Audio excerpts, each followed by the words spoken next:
So hi guys welcome back to a new mini blog. तो आज again हम ready हुए सुबह सुबह इतनी ठंड में अपनी बहन को एग्जाम दिलाने। और मुझे समझ नहीं आता इतनी ठंड में एग्जाम रखते ही क्यों हो। बच्चों के साथ टीचर्स भी तो परेशान होते हैं ना। मेरी बहन एग्जाम दे रही थी, तब तक मैं वेट करी थी और मैं बोर हो गई थी बहुत देर तक। फिर मेरी बहन आ गई थी, हम फटाफट घर आए और हम रेडी हुए घूमने जाने के लिए। फिर पेट्रोल भराया और उसके बाद हम फटाफट फिर हम निकल गए अपनी डेस्टिनेशन तक पहुंचने के लिए। इस बीच मैंने और मेरी बहन ने स्कूटी पे बैठ करके गाने गाते हुए जो आनंद लेते हुए हम पहुंचे ना, आहा मज़ा आ गई थी अपनी बहन के साथ राइड पे जाना। फिर हम पहुंच गए थे जहां हमें जाना था, और जो कि आप आगे व्लॉग देखेंगे तो समझ जाएंगे। यहाँ मेरी महिला मित्र तैयार हो रही थी। फिर हम H&M में गए थोड़ी शॉपिंग करने के लिए, कलेक्शन देखने के लिए कि क्या न्यू स्टॉक आया है। और हम देख ही रहते तो मुझे ये ड्रेस काफ़ी अच्छी लगी, बट साइज़ अवेलेबल नहीं था। फिर हम स्पेक्स लेने गए तो वहाँ पे भी हमें अच्छा कुछ पसंद नहीं आया। फिर यहाँ पे मेरी महिला मित्र और मेरी बहन ज़ारा के मॉडल्स बने हुए थे और ये ज़ारा मॉडल्स की तरह पोजेस दे रहे थे। क्योंकि ये हमारा लास्ट डे था विंटर वेकेशन का, तो हम गए थे एंजॉय करने। और हम लोग इतना घूम घूम कर थक गए थे। और मेरी बहन कह रही नहीं मैं तो नहीं थकी हूँ, यहाँ पे मेरी महिला मित्र ये जस्ट ट्रिप से आई हुई थी तो ये भी बहुत थक गई थी। फिर हम तीनों महिला मित्र और मेरी बहन ने हम तीनों ने बहुत मस्तियाँ करी। क्योंकि बिल्कुल भी रश नहीं था वहाँ पे, मॉल बहुत ही ज़्यादा खाली था। और हम आए हुए थे, yes you guessed it right, हम आए थे फिनिक्स प्लासियो जो कि इकाना स्टेडियम के पास है। फिर घूमते घूमते हम इतना थक गए थे, फिर हमने कहा जस्ट चलते हैं, शॉपिंग भी हमने कर ही ली।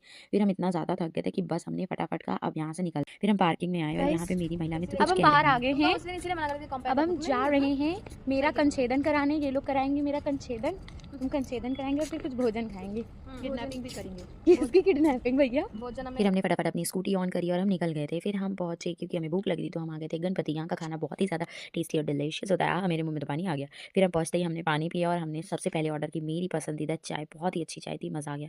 फिर हमने खाना ऑर्डर किया, हमने खाना खाया। अब खाना खाया तो मीठा तो बनता ही है, तो मैंने गुलाब जामुन ऑर्डर किया। फटाफट खा के यहाँ मेरी बहन इस टॉय के साथ प्ले कर रही थी, बल्कि ये टॉय नहीं था, ये स्कैनर था पेमेंट के लिए। हम निकले हमारे वृंदावन ज्वेलर्स और हम यहाँ पहुँच गए थे मेरा कंछेदन कराने। कंछेदन मतलब ईयर पियर्सिंग कराने। बहुत सारे लोगों को नहीं पता होगा। यहाँ मेरी महिला मित्र मेरे हेयर्स को पकड़ के खड़ी थी क्योंकि मेरे हेयर बहुत ज़्यादा फ्रिजी थे और वो उड़ उड़ के आ रहे थे। भाई दर्द तो हो रहा था, बट कहते हैं ना हंसी के चेहरे के पीछे जो दर्द होता है वो बस उस इंसान को पता होता है। दर्द तो बहुत हो रहा था, लेकिन क्या करें, आप कुछ पाने के लिए कुछ तो करना पड़ेगा। यहाँ मेरी बहन दिखा रही है कि हाँ अच्छा लग रहा है, बल्कि मैं इतनी सेटिस्फाई नहीं थी। फिर हम सबने जब कॉम्प्लीमेंट किया तो मैंने कहा हाँ अच्छा ही लग रहा होगा। और आप जैसे देख सकते हैं मैं मुस्कुरा तो रही हूँ, बट ये जो मुस्कुराहट के पीछे दर्द है ये मैं जानती हूँ। फिर हम वहाँ से फटाफट निकले और यहाँ मैं एकदम लेडी डॉन की तरह अपनी चाबी निकाल रही हूँ। फिर हमने कुछ बातें करी और हम वहाँ से पूरा बातें करके घर आ गए। सो फाइनली मैं घर आ गई थी और मैं यहाँ सबको दिखा रही थी कि मेरा न्यू ईयर पियर्सिंग कैसा लग रहा है। आई होप आपको भी अच्छा लगा हो। Do comment and if you like the video to subscribe to my channel. Thanks for watching.